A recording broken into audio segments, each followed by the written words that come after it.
Boost your English, perfecting the art of asking for confirmation.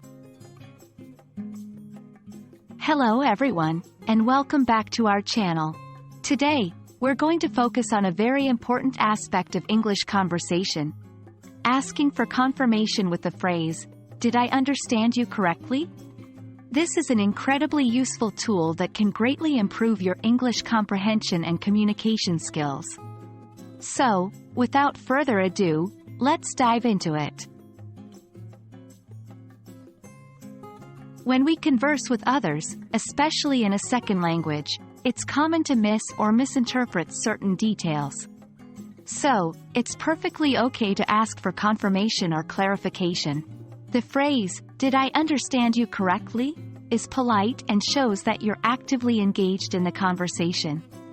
This not only boosts your understanding but also demonstrates respect for the speaker. Now, let's explore how to use this powerful phrase. Imagine you're in a conversation, and you hear something that you're not quite sure about. After the speaker finishes, you can say, "Did I understand you correctly that you're moving to New York next month?" Notice how we first ask the question, and then we repeat the information we're unsure about. This gives the speaker an opportunity to confirm or correct our understanding.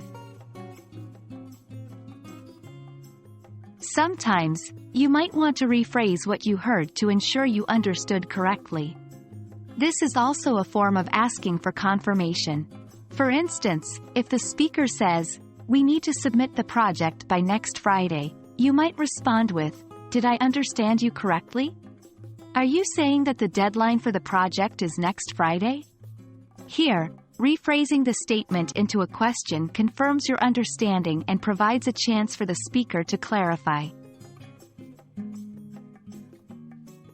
To get comfortable with this conversation strategy, practice it in common scenarios.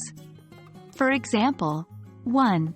At work, "Did I understand you correctly? You want me to lead the next meeting?" 2. In class, "So, did I understand you correctly that the assignment is due next Monday?" 3. In casual conversation, "Wait, did I understand you correctly? You met Tom Hanks at the coffee shop?" These practices can help you become more fluent and confident in using the phrase. And there you have it. The next time you're in a conversation and you're unsure about something, don't be afraid to ask, "Did I understand you correctly?" It's a wonderful way to ensure you're on the same page with the speaker and a fantastic tool for improving your English language skills. Thank you for joining us today, and keep practicing. We hope this video has been helpful, and we look forward to helping you continue your English learning journey in our next video. Until then, keep speaking, keep listening, and keep asking for confirmation. Happy learning!